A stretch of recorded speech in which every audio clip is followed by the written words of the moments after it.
সিচুয়েশনটা কেমন হবে। সুতরাং প্রিয় উপস্থিতি, আল্লাহ রাব্বুল আলামিন যারা জান্নাতি হবেন, জান্নাতি বান্দাদেরকে রাব্বুল আলামিন নিজের আকৃতি দিয়ে রাব্বুল আলামিন জান্নাতের মধ্যে দেখা দিবেন। সুবহানাল্লাহ পড়েন। আমরা কি সবাই জান্নাতের মধ্যে যেতে চাই নাকি জাহান্নামের মধ্যে যেতে চাই? জাহান্নামে কারা যেতে চান দেখে হাত তোলেন। ওই যে চাচাজি ঘুমাচ্ছে আর আলোচনা শুনছে। চাচাজি কোথায় যেতে চায়? কোথায়? তালের মাথায় হাত উঠাইছে নাকি? তালের মাথায় হাত উঠাইছে। তো আমরা কেউ কি শখ জ্ঞানে কখনো জাহান্নামে যেতে চাই? কোথায় যেতে চাই? এক হুজুরকে প্রশ্ন করছে এক ব্যক্তি, জান্নাতে গিয়ে কি বিড়ি পাবো নাকি? জান্নাতে গিয়ে কি খাবে? বিড়ি খাবে। বিড়ি খাওয়ার এতই নেশা, জান্নাতে গিয়েও বিড়ি খাবে। তো হুজুর বলেছে জান্নাতে গিয়ে বিড়ি পাওয়া যাবে। হুজুরের সাথে ঠাট্টা করছে, হুজুরও ওই রকম। জান্নাতে গিয়ে বিড়ি পাওয়া যাবে। ওয়ালাকুম ফিহা মা তাশতাহি আনফুসুকুম ওয়ালাকুম ফিহা মা তাদউন। জান্নাতের মধ্যে তোমাদের চাইতে দেরি আছে, কিন্তু পাইতে কখনো দেরি নাই। যা চাইবে সেখানে তাই পাবে। বিড়ি চাইলেও বিড়ি পাবে। সমস্যা হচ্ছে জান্নাত তো শান্তির জায়গা, আগুন হচ্ছে অশান্তির প্রতীক। সুতরাং জান্নাতের মধ্যে আগুন নেই। তুমি যদি বিড়িটাতে আগুন ধরাতে চাও তোমাকে জাহান্নামের মধ্যে যেতে হবে। তো বলছে তাহলে দরকার নেই, জাহান্নামে যদি যেতে হয় ওই বিড়ির আমার কোনো দরকার নেই। প্রিয় উপস্থিতি, এই আয়াতের তাফসীরটা হচ্ছে এইরকম। আল্লাহ রাব্বুল আলামিন ওই জান্নাতের মধ্যে এমন অশ্লীল কাজ করার পারমিশন কি জান্নাতি ব্যক্তিদেরকে দান করবেন নাকি? বস্তুত উত্তরটা এসে যায়, কয়েকটি তাফসীর গ্রন্থ খুলে দেখেছি, উত্তরটা এরকম এসে যায়। আল্লাহ রাব্বুল আলামিনের জান্নাতের মধ্যে যাওয়ার পরে ওই সকল জান্নাতি বান্দাদের মধ্যে থেকে আল্লাহ রাব্বুল আলামিন খারাপ যে চিন্তা, খারাপ যে লালসা, এই সকল লালসা, খারাপ ও চিন্তা ভাবনা আল্লাহ রাব্বুল আলামিন তাদের অন্তঃকরণ থেকে রাব্বুল আলামিন উঠিয়ে নেবেন। কখনোই খারাপ কাজের মনোবাসনা ওই জান্নাতের মধ্যে রাব্বুল আলামিন তাদের পক্ষ থেকে প্রাপ্ত হবেন না। সুবহানাল্লাহ পড়েন। অর্থাৎ তারা কখন আল্লাহ রাব্বুল আলামিনের নিকটে দাবি করবে না, আল্লাহ রাব্বুল আলামিন অহীন কার্যকলাপ দুনিয়ার ময়দানে করি নাই, একমাত্র তোমার ভয়ে রাব্বুল আলামিন দুনিয়ার ময়দানে যাত্রার মঞ্চে যায় নাই, গানের মঞ্চে যায় নাই, অশ্লীল গান বাজনার থিয়েটারে যায় নাই। আল্লাহ রাব্বুল আলামিন জান্নাতের মধ্যে যদি এমন যদি বন্দোবস্ত আমার জন্য করা হতো কতই না ভালো হতো। কিন্তু এমন মনোবাসনা আল্লাহ রাব্বুল আলামিন ওই সকল জান্নাতি ব্যক্তিদেরকে রাব্বুল আলামিন কখনোই দান করবেন না। অর্থাৎ জান্নাতি যারা হবে সকল খারাপ চিন্তার ঊর্ধ্বে তারা সব সময় হয়ে যাবে। সুবহানাল্লাহ পড়েন। খারাপের লিমিটটা কেমন? খারাপের লিমিটটা কেমন? দুনিয়াতে কেমন খারাপি কার্যকলাপ করে, জান্নাতে গিয়েও খারাপি কার্যক্রম করতে চায়। বলে যে দুনিয়াতে তো নাচের মঞ্চে যায় নাই, গানের মঞ্চে যায় নাই, জান্নাতে গিয়েও কি এমনটি পাবো? তাহলে চিন্তা চেতনা কতটুকু নিম্নমানের হলে এমন চিন্তা কোনো ব্যক্তি লালন করতে পারে? প্রিয় উপস্থিত প্রিয় ভাইয়েরা, কাছেই যে আল্লাহ রাব্বুল আলামিন ইবাদতের জন্য আমাদেরকে পাঠালেন, ইবাদতের জন্য সৃষ্টি করলেন। দুনিয়ার ময়দানে কোনো বান্দা যদি পরিপূর্ণভাবে ইবাদত সম্পন্ন করতে পারে রাব্বুল আলামিন সেই বান্দাদের জন্য রাব্বুল আলামিন জান্নাতটা বন্দোবস্ত করে রেখে দিয়েছেন। সুবহানাল্লাহ পড়েন। ফাদখুলি ফি ইবাদি ওয়াদখুলি জান্নাতি। রাব্বুল আলামিন বলেন তোমরা আমার জান্নাতের মধ্যে প্রবেশ করতে সর্বপ্রথম আমার ইবাদতের মধ্যে দাখিল হয়ে যাও এবং আমার জান্নাতের মধ্যে দাখিল হয়ে যাও।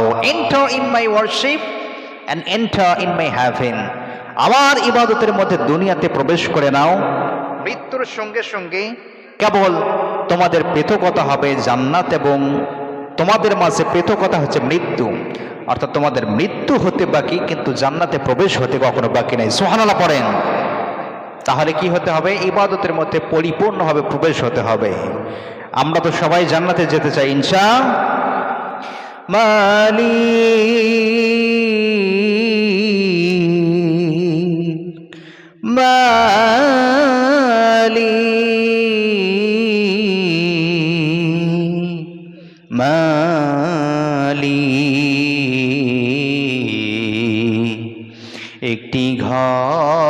বানিয়ে দিও, একটি ঘর বানিয়ে দিও। মালিক তুমি জান্নাতে, তোমার কাছে আমার একটি ঘর বানিয়ে দিও, সে বিভীষিকাময় মহাদিনে তোমার প্রতিবেশী করে নিও। মালিক তুমি জান্নাতে, তোমার কাছে আমার একটি ঘর বানিয়ে দিও, একটি ঘর বানিয়ে দিও। আল্লাহু আমিন বলেন। প্রিয় উপস্থিত প্রিয় ভাইরা, কাজেই যেই জান্নাত আল্লাহ রাব্বুল আলামিন মুমিন বান্দাদের জন্য দান করবেন, এটা কি এমনি এমনি দান করবেন নাকি? এমনি এমনি কোনো ভালো জিনিস কোনো ব্যক্তি পায়, কোনো একটা ভালো জিনিস এমনি এমনি কি পাবে নাকি পরিশ্রম করতে হবে? এই পরিশ্রমটা কি? দুনিয়ার ময়দানে রব্বুল আলামিন বলছেন এই পরিশ্রমটা হচ্ছে, রব্বুল আলামিন বলেন ওয়ামা খালাকতুল জিন্না ওয়াল ইনসা ইল্লা লিয়াবুদুন। রব্বুল আলামিন বলেন এই দুনিয়ার ময়দানে আমি জিন এবং মানুষকে অন্য কোনো উদ্দেশ্য নিয়ে সৃষ্টি করি নাই। জিন এবং মানুষকে আমি আল্লাহ রাব্বুল আলামিন সৃজন করে দিয়েছি একমাত্র আমার ইবাদতের উদ্দেশ্যে। সুবহানাল্লাহ পড়েন। ওয়ামা খালাকতুল জিন্না ওয়াল ইনসা ইল্লা লিয়াবুদুন। I have created them only for my worship. আমি আল্লাহ রাব্বুল আলামিন তাদেরকে সৃষ্টি করেছি, দুনিয়ার ময়দানে প্রেরণ করে দিয়েছি কেবলমাত্র একমাত্র শুধুমাত্র কার ইবাদতের জন্য? একমাত্র আল্লাহ রাব্বুল আলামিনের ইবাদতের জন্য। কাজেই কোনো ব্যক্তি যদি আল্লাহ রাব্বুল আলামিনের ইবাদত ব্যতীত অন্য কোনো ব্যক্তি, অন্য কোনো সত্তা, অন্য কোনো মনিবের ইবাদত করে, আল্লাহ রাব্বুল আলামিন এইটাকে কখনো গ্রহণ করতে পারেন নাকি? আল্লাহ রাব্বুল আলামিন এইটাকে কখনো অ্যাকসেপ্ট করতে পারেন নাকি? রাব্বুল আলামিন এইটা কখনো গ্রহণ করতে পারেন না, রাব্বুল আলামিন এইটা কখনো কবুল করতে পারেন না। বস্তুত আল্লাহ রাব্বুল আলামিনের উদাহরণটা এরকম ভাবে টানা যায় তার ইবাদতের উদাহরণটা। আপনি কোনো ব্যক্তিকে এই কাজ করার জন্য নিয়েছেন, আপনার ক্ষেতে, আপনার খামারে, আপনার জমিতে, সেই ব্যক্তি আপনার ক্ষেতে খামারে আপনার জমিতে কাজকর্ম করছে, পাশাপাশি অন্য ব্যক্তিরাও কাজকর্ম করছে ভাগাভাগি, অথচ আপনি নিয়েছিলেন একমাত্র আপনার কাজ করার জন্য। তাহলে ওই ব্যক্তিকে কি আপনি পরিপূর্ণ পারিশ্রমিক দেবেন? কথা কি বোঝা যায় আমার? হ্যাঁ, কোনো ব্যক্তিকে কাজ করার জন্য নিলেন, পরিপূর্ণ একটা দিন ধরুন, তো সে ব্যক্তি আপনার সঙ্গে চুক্তিবদ্ধও হলো, আপনার সাথেও কাজ করছে, পাশাপাশি আরও অবশিষ্ট অংশ অন্য ব্যক্তির কাজও করে দিচ্ছে। ওই ব্যক্তিকে কি আপনি পরিপূর্ণ পারিশ্রমিক দেবেন? ঠিক একইভাবে আল্লাহ রাব্বুল আলামিন বলছেন ইবাদত হতে হবে কেবলই আমি আল্লাহ রাব্বুল আলামিনের জন্য। আমি আল্লাহ রাব্বুল আলামিন ব্যতীত অন্য কোনো ব্যক্তির জন্য, অন্য কোনো মনিবের জন্য, অন্য কোনো মালিকের জন্য আর কোনো ইবাদত হতে পারে না, দাসত্ব হতে পারে না, কৃতজ্ঞতা হতে পারে না, শুকরিয়া হতে পারে না। শুকরিয়া, কৃতজ্ঞতা, ইবাদতের যোগ্য একমাত্র তিনি, যিনি কে? তিনি হচ্ছেন আল্লাহ রাব্বুল আলামিন। এই জন্য রাব্বুল আলামিন সুস্পষ্ট করে কোরআনুল কারীমের মধ্যে সুন্দর করে বিভিন্ন জায়গায় জানিয়ে দিয়েছেন, বান্দারে তোমরা আমার ইবাদতের পাশাপাশি শিরকিয়াতের মধ্যে লিপ্ত হয়ে যেও না, তোমরা আমার ইবাদতের পাশাপাশি মুশরিক হয়ে যেও না। অবাইয়ুশরিক, যে ব্যক্তি আল্লাহ রাব্বুল আলামিনের সঙ্গে শরীক স্থাপন করলো, রাব্বুল আলামিন জানিয়ে দিচ্ছেন ইন্নাল্লাহা লা ইয়াগফিরু আন ইউশরাকা বিহি ওয়া ইয়াগফিরু মা দুনা যালিকা লিমান ইয়াশা। রাব্বুল আলামিন বলেন ইবাদতের যোগ্য কেবলই আমি ব্যতীত অন্য কোনো ইলাহা নেই, অন্য কোনো উপাস্য হতে পারে না। ইবাদতের যোগ্য কেবলই আমি, কোনো ব্যক্তি যদি আমি আল্লাহ আমারও ইবাদত করছে, অন্য কোনো ব্যক্তিরও ইবাদত করছে, এমনটি যদি হয়, এই রকমটি যদি হয়ে থাকে, তাহলে তোমরা জেনে নাও, তোমরা শুনে নাও, নিশ্চয়ই আল্লাহ রাব্বুল আলামিন শিরকিয়াতের গুনাহ ব্যতীত যাকে ইচ্ছা ক্ষমা করে দিতে পারেন। শিরকিয়াতের গুনাহ রাব্বুল আলামিন কাউকে ক্ষমা করে দেন না। নাউজুবিল্লাহ পড়েন। শিরিক ব্যতীত যাকে ইচ্ছা তিনি ক্ষমা করে দিতে পারেন, কিন্তু শিরকিয়াতটা এমন ভয়াবহ পাপ যেইটা আল্লাহ রাব্বুল আলামিন কখনোই ক্ষমা করবেন না। এটার একমাত্র প্রতিদান হবে জাহান্নাম। জাহান্নাম ছাড়া সেই বান্দার আর কোনো উপায় থাকবে না, তার আর কোনো ওয়ে থাকবে না, তার আর কোনো রাস্তা থাকবে। প্রিয় উপস্থিতি, শিরকিয়াত গেল। এই সমাজের মধ্যে বর্তমানে তো এখন অনেক নাস্তিকও দেখা যায়। আস্তিকের মধ্যে দুই ভাগ। আস্তিক মানে বিশ্বাসী, এক ইলাহে বিশ্বাসী, বহু ইলাহে বিশ্বাসী। এবং দুই নম্বর ক্যাটাগরি তারা হচ্ছে নাস্তিক। এরা কোনো ইলাহাতে বিশ্বাসী নয়। নাস্তিক আমাদের সমাজের মধ্যে কম না বেশি? তা বলে না। কম না বেশি?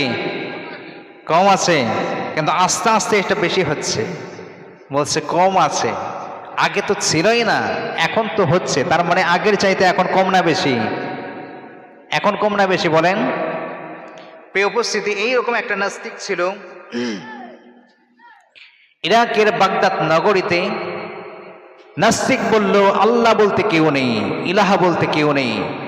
ইমামে আজম তৎকালীন সময়ে একজন কৈশোর মানুষ, কিশোর মানুষ, তার বয়সটা ছিল 16 থেকে 17, এইরকম সামথিং হবে, 16 থেকে 17 বছর। একজন কিশোর, তিনি বললেন ওই নাস্তিকের সঙ্গে আমি বিতর্ক করতে রাজি আছি, ডিবেট করতে রাজি আছি। সে যদি প্রমাণ করতে পারে আল্লাহ বলতে কেউ নেই, সে যা চাইবে আমি তার মতাদর্শ মেনে নিতে রাজি আছি, কিন্তু আমি প্রমাণ করে দেব আল্লাহ বলতে একজন আছে। সে যদি এমনটি প্রমাণের সম্মুখীন হয়, তাহলে আমি তার সঙ্গে ডিবেট করতে রাজি আছি, বিতর্ক করতে রাজি আছি। বিতর্কের বিষয় অনুযায়ী স্থান, কাল, পাত্র, সময় ভেদে, স্থান ভেদে, তারিখ ভেদে সকল কিছু নির্ধারিত হয়ে গেল। নির্ধারিত স্থান অনুযায়ী, নির্ধারিত তারিখ অনুযায়ী, নির্ধারিত সময় অনুযায়ী ওই নাস্তিক ব্যক্তি সেখানে যথা সময় উপস্থিত হয়েছে, কিন্তু ইমাম আবু হানিফা রাহিমাহুল্লাহ তাআলা এখন উপস্থিত হন নাই। প্রিয় উপস্থিত, প্রিয় ভাইয়েরা, এরপরে ইমামে আজম আবু হানিফা রাহিমাহুল্লাহ তাআলা তার নিকটে এইভাবে রিপ্রেজেন্ট করতে লাগলো, কেন তুমি দেরি করলে, দেরি করে আসারটা কারণটা কি? সঙ্গে সঙ্গে ইমাম আবু হানিফা রাহিমাহুল্লাহ তাআলা তিনি বলতে লাগলেন, দেরি করে এসেছি কারণটি হচ্ছে এই এলাকার সামনে একটা নদী ছিল, নদীর ওই পার থেকে আমি আসলাম। নদীর ওই পার থেকে যখন আমি আসছিলাম তখন দেখলাম ঘাটে কোনো নৌকা নেই, কিন্তু হঠাৎ করে কোথা থেকে যেন একটা গাছের গুড়ি ভেসে আসলো। গাছের গুড়িটা হঠাৎ করে যেন একটা নৌকার পাটাতনে পরিণত হয়ে গেল। এই পরিণত হওয়া নৌকার পাটাতন আস্তে আস্তে জোড়া লাগতে শুরু করলো, আস্তে আস্তে জোড়া লাগতে শুরু করলো। এরপরে একটা নৌকা তৈরি হয়ে গেল। নৌকা মাঝিহীন অবস্থায় আমার নিকটে ছুটে আসতে লাগলো। আমি নৌকায় উঠলাম, নৌকাটা আমাকে নদীর ওই পার থেকে এই পারে নিয়ে আসলো। নাস্তিকটি সঙ্গে সঙ্গে বলতে লাগলো, এইটা কি কখনো সম্ভব নাকি? এইটা কি কখনো সম্ভব নাকি? এমনি এমনি কোনো কিছু হয় নাকি? সঙ্গে সঙ্গে ইমাম আজম আবু হানিফা রাহিমাহুল্লাহ তাআলা তিনি বলতে লাগলেন, তাহলে তুমি যে বলো এই যে সুন্দর পৃথিবী, এই যে সুন্দর পাহাড় পর্বত, নদ নদী নালা, সাগর বনবনানী, এইগুলো এমনি এমনি সৃষ্টি হয়েছে নাকি? ও নাস্তিক, তুমি আমাকে উত্তর দাও। সুবহানাল্লাহ পড়েন। নাস্তিক বলতে লাগলো, নৌকা কি কখনো এমনি এমনি তৈরি হতে পারে? আবার এমনি এমনি তৈরি হলো, আবার তোমাকে নিয়ে এমনি এমনি নৌকার নদীর ওই পার থেকে এই পারে আসলো, এটা কিভাবে সম্ভব হতে পারে? তিনি পয়েন্ট অফ ভিউ রেখে কথা তুললেন। যদি একটা নদী পার হতে যদি নৌকা এমনি এমনি না পারে, একটা নৌকা যদি এমনি এমনি তৈরি হতে না পারে, তাহলে তুমি যে বলো এই যে পাহাড় পর্বত বনবনানী সাগর নদী নালা গাছ এইগুলো এমনি এমনি সৃষ্টি হয়েছে, একটা নৌকা যদি এমনি এমনি তৈরি হতে না পারে, তাহলে এত কিছু এমনি এমনি সৃষ্টি নিশ্চয় নয়। এর পিছনে একজন স্রষ্টা আছেন। তিনি কে? তিনি হচ্ছেন আপনার রব আল্লাহ রাব্বুল আলামিন। রাব্বুল আলামিন বলেন হুয়াল্লাযী খালাকা লাকুম মা ফিল আরদি জামিআ। সুবহানাল্লাহ পড়েন। He has created everything for you. রাব্বুল আলামিন বলেন এই দুনিয়ার ময়দানে তোমরা যা কিছু দেখতে পাও, এই দুনিয়ার ময়দানে সকল কিছু আল্লাহ রাব্বুল আলামিন ও মানুষ জাতি তোমাদের জন্য সৃষ্টি করেছেন। সুবহানাল্লাহ পড়েন। দুনিয়ার ময়দানে আমরা যা কিছুই দেখতে পাই সকল কিছু স্রষ্টা একমাত্র তিনি, যিনি কে? কথা বলতে হবে, একটু কথা বলেন। সবাই কি ঘুমাচ্ছেন? হ্যাঁ, প্রিয় উপস্থিতি, প্রিয়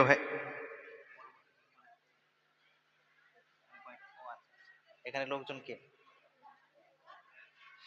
প্রিয় উপস্থিতি, প্রিয় ভাইয়েরা, ডিবেট শুরু হয়ে গেল। নাস্তিকের পক্ষ থেকে বলা হলো, ও আবু হানিফা তুমি বলো। নাস্তিকের পক্ষ থেকে তাকে প্রশ্ন করা হলো। প্রথম প্রশ্ন, আল্লাহর আগে কেউ ছিল? আল্লাহর আগে কে ছিল এবং আল্লাহর পরে কে থাকবে? প্রশ্ন করা হলো আল্লাহর আগে কে? ইমাম আবু হানিফা রাহিমাহুল্লাহ তাআলা তিনি বলতে লাগলেন, এই প্রশ্নের উত্তর আমি তোমাকে একটু পরে দিচ্ছি, তুমি আমাকে জবাব দাও। তিনের আগে কোন সংখ্যা? বলা হলো তিনের আগে 2। এরপরে বলা হলো 2-এর আগে কোন সংখ্যা? 2-এর আগে 1। 1-এর আগে কি? 1-এর আগে 0। 0-র আগে কি? নাস্তিকের পক্ষ থেকে বলা হলো 0-র আগে কিছুই নাই। সঙ্গে সঙ্গে ইমাম আজম আবু হানিফা রাহিমাহুল্লাহ তাআলা তিনি বলতে লাগলেন, তুমি জেনে নাও, শুনে নাও, আমার আল্লাহ তো তিনি যিনি প্রথমেও ছিলেন, শেষেও থাকবেন, সব সময় অনন্তকাল আল্লাহ রাব্বুল আলামিন থাকবেন। সুবহানাল্লাহ পড়েন। হুয়াল আউয়ালু ওয়াল আখিরু ওয়াল যাহিরু ওয়াল Batin. He is the first and he is the last. রাব্বুল আলামিন বলেন তিনি প্রথম, তিনি সর্বশেষ। ওয়াল যাহিরু ওয়াল বাতিন, তিনি প্রকাশ্য, তিনি গোপন। সর্ব অবস্থায় আমার আল্লাহ আছেন নাকি নাই? প্রথমে আল্লাহ আল্লাহ, শেষেও আল্লাহ আল্লাহ, আকাশে আল্লাহ আল্লাহ, জমিনে আল্লাহ আল্লাহ। নিখিল জাহান গাই গুণগান, প্রাণ খুলে গাই আমরাও বারি তাআলা, হামদে বারি তাআলা, হামদে বারি তাআলা, হামদে বারি তাআলা। সুবহানাল্লাহ পড়েন। প্রথমেও আল্লাহ, শেষেও আল্লাহ, সর্ব অবস্থায় আল্লাহ আছে না নাই? এরপরে প্রিয় উপস্থিতি 2 নম্বর প্রশ্ন করা হলো, আল্লাহ রাব্বুল আলামিন আছে মেনে নিলাম, কিন্তু তিনি এখন কোন অবস্থায় আছেন? কোন দিকে মুখ করে আছেন? অসম্ভব রকমের একটা প্রশ্ন, কোন দিকে মুখ করে আছে? আমাদের নিকটে এমন প্রশ্ন করলে এটাকে কি বলে? চর না থাপ্পড় বলে? কি বলে? এই যে এটাকে কি বলে? হ্যাঁ, চর, স্ল্যাপ, চপেটাঘাত। চপেটাঘাত, চর, এটা সিধা দিকে হতো না, উল্টা দিকে হতো। প্রশ্ন করা হলো আল্লাহ কোন দিকে মুখ করে আছেন? ইমামের পক্ষ থেকে বলা হলো এই প্রশ্নের উত্তর আমি তোমাকে একটু পরে দিচ্ছি, তুমি আমাকে জবাব দাও। মোমবাতি যদি মাঝখানে রাখি, এই মোমবাতিটি কোন দিকে আলো দেবে? সঙ্গে সঙ্গে বলা হলো মোমবাতি চতুর্দিকে আলো দেবে। বলা হলো আমার আল্লাহ রাব্বুল আলামিন তো তিনি যিনি সর্ব অবস্থায় সব দিকে বিরাজমান। বান্দার কাজকর্ম আল্লাহ রাব্বুল আলামিন সব সময় তিনি পর্যবেক্ষণ করছেন। রাব্বুল আলামিন বলেন ওয়ালিল্লাহিল মাশরিকু ওয়াল মাগরিবু ফাআইনামা তুওয়াল্লু ফাযাম্মা ওয়াজহুল্লাহি ইন্নাল্লাহা ওয়াসিউন আলীম। রাব্বুল আলামিন বলেন ওয়ালিল্লাহিল মাশরিকু ওয়াল মাগরিবু, রাব্বুল আলামিনের জন্য পূর্ব এবং পশ্চিম দিক, আরবিতে মাশরিক মাগরিব বলা হয়, চতুর্দিককে বোঝানোর জন্য। মাথার উপরে, পায়ের নিচে, ডান দিক, বাম দিক, সামনে দিক, পেছনে দিক, এবং চার কর্ণ সহকারে চতুর্দিককে বোঝানো হয় মাশরিক এবং মাগরিব। অর্থাৎ আমার আল্লাহ রাব্বুল আলামিন তো তিনি যিনি সর্ব অবস্থায় সকল সময়ে বিরাজমান, বান্দার কার্যকলাপ সম্পন্ন করার জন্য। এই বান্দার কার্যকলাপ সম্পন্ন করছে কিভাবে? আল্লাহ রাব্বুল আলামিন সকল কিছু পর্যবেক্ষণ করছেন। জমিনের কোথায়, জমিনের নিচে কোন কীট পতঙ্গ কিভাবে আহার করবে, সকলের আহারের বন্দোবস্ত করেছেন একমাত্র তিনি, যিনি কে? ওয়ামা মিন দাব্বাতিন ফিল আরদি ইল্লা আলাল্লাহি রিজকুহা। রাব্বুল আলামিন বলেন, এই দুনিয়ার ময়দানে এমন কোনো বিচরণশীল প্রাণী নেই যার রিজকের দায়িত্ব আমি আল্লাহ রাব্বুল আলামিন আমার নিজ হাতে নেই নাই। সুবহানাল্লাহ পড়েন। ওয়ামা মিন দাব্বাতিন ফিল আরদি ইল্লা আলাল্লাহি রিজকুহা। দুনিয়ার ময়দানে এমন একটাও বিচরণশীল প্রাণী নেই যার রিজকের দায়িত্ব আমি আল্লাহ রাব্বুল আলামিন নেই নাই। কিন্তু আজকে আমরা রিজকের জন্য পেরেশান, রিজকের জন্য পাগলপাড়া, জীবিকা অন্বেষণ করার জন্য আমরা পাগলপাড়া হয়ে গিয়েছি। দুনিয়াকে অন্বেষণ করার জন্য, দুনিয়াকে খোঁজ করার জন্য, দুনিয়াকে ধারণ করার জন্য, দুনিয়াকে লালন করার জন্য আমরা পাগলপাড়া হয়ে গিয়েছি। কিন্তু প্রিয় উপস্থিতি, একটি বিষয় জেনে নিন, যে রিজিকটা আল্লাহ রাব্বুল আলামিন আপনার আমার জন্য রেখে দিয়েছেন, এই দুনিয়ার কোনো ব্যক্তি সেই রিজিক কখনো ভোগ করতে পারবে না। সুবহানাল্লাহ পড়েন। আর যেই রিজিক আপনার আমার জন্য নেই, যেই জিনিসটি আপনার আমার জন্য নেই, দুনিয়ার সকল ক্ষমতা সকল শক্তি একচ্ছত্র হয়েও যদি সেই জিনিসটি আপনার আমার জন্য দেওয়ার জন্য বন্দোবস্ত করে, ওই জিনিসটি কখনো আপনার আমার জন্য হবে? এইটা কখনো আপনার আমার জন্য হবে না। যেইটা আপনার আমার জন্য আল্লাহ রাব্বুল আলামিনের পক্ষ থেকে ফয়সালাকৃত নয়, যতই আপনি চেষ্টা করেন না কেন এটা কখনো আপনি পাবেন না। এবং যেই জিনিসটি আপনার আমার জন্য বন্দোবস্তকৃত, দুনিয়ার সকল মানুষ, সকল শক্তি, সকল মাখলুকাত ছিনিয়ে নেওয়ার জন্য চেষ্টা করুক না কেন, ওই জিনিস কখনো আপনার আমার থেকে, ওই জিনিসটা কখনো আপনার আমার থেকে ছিনিয়ে নিতে পারবে না। সুবহানাল্লাহ পড়েন। যেই রিজিকটা, যেই বিষয়টা কেবলই আল্লাহ রাব্বুল আলামিন আপনাকে আমাকে দেওয়ার জন্য সৃষ্টি করেছেন, দুনিয়ার ময়দানে এমন কোনো শক্তি নেই সেই রিজিকটা আপনার আমার থেকে কাড়িয়ে নেয়, ছিনিয়ে নেয়। আর যেই জিনিসটা, এইটাও মনে রাখবেন, যেই জিনিসটা আপনার আমার জন্য না, যতই আপনি পরিশ্রম করেন না কেন, পাওয়ার জন্য যতই চেষ্টা করেন না কেন, দুনিয়ার ময়দানে যতই আপনি আপনার পরিশ্রমকে ব্যয় করেন না কেন, ওই জিনিসটা আপনি কখনোই পাবেন না। কাজেই প্রিয় উপস্থিতির রিজিকের বন্দোবস্ত হয় যখন বান্দা মায়ের রেহমের মধ্যে থেকে যায়, মায়ের পেটের মধ্যে থেকে যায়। 4 মাসের মাথায় আল্লাহ রাব্বুল আলামিনের পক্ষ থেকে রিজিকের বন্দোবস্ত হয়ে যায় কয়েকটি বিষয় সহকারে, যার মধ্যে অন্যতম একটি বিষয় হচ্ছে রিজিক। সুবহানাল্লাহ পড়েন। সুবহানাল্লাহ পড়েন। রিজিকের বন্দোবস্ত সহকারে কিছু কিছু বিষয় বন্দোবস্ত হয়ে যায়। প্রিয় উপস্থিত প্রিয় ভাইয়েরা, কাজেই আসুন সকল দিক আল্লাহ রাব্বুল আলামিনের দিক। 3 নম্বর প্রশ্ন করা হলো নাস্তিকের পক্ষ থেকে, আল্লাহ রাব্বুল আলামিনের আকারটা কেমন, আকৃতি কেমন, রবের আকৃতিটা কেমন? 3 নম্বর প্রশ্ন করা হলো আকারটা কেমন, আকৃতি কেমন? ইমাম আযম আবু হানিফা রাহিমাহুল্লাহ তাআলার পক্ষ থেকে বলা হলো, তোমাকে আমি একটু পরে উত্তর দিচ্ছি, তুমি তার আগে একটা প্রশ্নের উত্তর দাও। তুমি জেনে নাও, তুমি শুনে নাও, মানুষ যখন মারা যায়, মানুষের মধ্য থেকে এমন কোন জিনিস বের হয়ে যায়, মানুষের মধ্য থেকে এমন কোন বিষয় বের হয়ে যায় যার জন্য সে ব্যক্তি মৃত্যুর কোণে ঢলে পড়ে, মৃত্যুর কোণে সে ব্যক্তি নুইয়ে পড়ে, এমন কোন জিনিসে মানুষের ভেতর থেকে বের হয়ে যায়? সঙ্গে সঙ্গে বলা হলো মানুষের মধ্যে থেকে রূহ বের হয়ে যায়, আত্মা বের হয়ে যায়। সঙ্গে সঙ্গে বলা হলো আত্মার আকৃতি কেমন, রূহর আকৃতি কেমন? নাস্তিকটি হতাশ হয়ে গেল। রূহকে কি আমরা কখনো দেখেছি? আত্মাকে আমরা কখনো দেখি নাই, রূহকে আমরা কখনো দেখি নাই। রব্বুল আলামিনের পক্ষ থেকে বলা হয়েছিল, ইয়াসআলুনাকা আনির রূহি কুলির রূহু মিন আমরি রাব্বি। ও নবী, আপনাকে রূহ সম্পর্কে জিজ্ঞাসাবাদ করা হচ্ছে, আপনি বলুন রূহ আর অন্য কোনো কিছু হতে পারে না, রূহ হচ্ছে আমি আল্লাহ রাব্বুল আলামিনের পক্ষ থেকে আদেশ মাত্র। সুবহানাল্লাহ পড়েন। রূহটা হচ্ছে আদেশ মাত্র।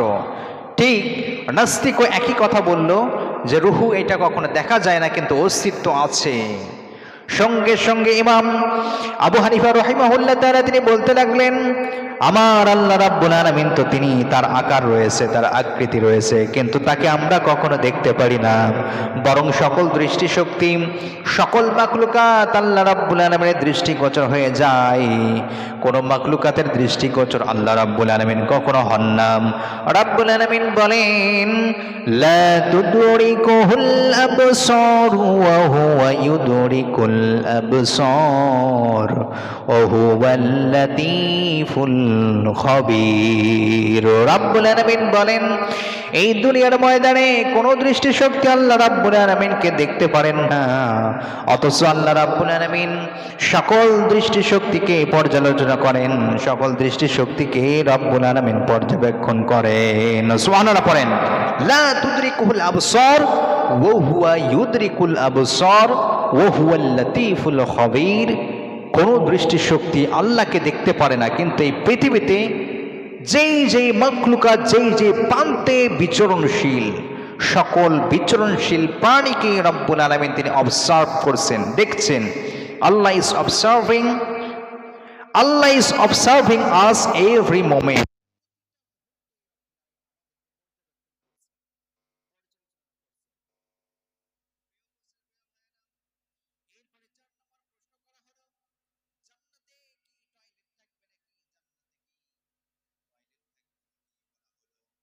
তার আগে তুমি আমাকে একটা প্রশ্নের উত্তর দাও।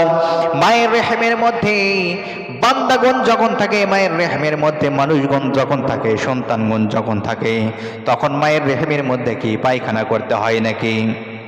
মায়ের রেহেমের মধ্যে মায়ের গর্ভের মধ্যে পায়খানা করতে হয়, পেশাব করতে হয়। তাহলে এই যে 10 মাস থাকলো, এটা কোন সিচুয়েশনে? 10 মাস যে আল্লাহ রাব্বুল আলামিন মায়ের রেহেমের মধ্যে রেখে দিতে পারেন, সেই আল্লাহ রাব্বুল আলামিন জান্নাতের মধ্যে টয়লেট ব্যতীত তিনি রেখে দিতে পারেন। সুবহানাল্লাহ পড়েন। হাদিস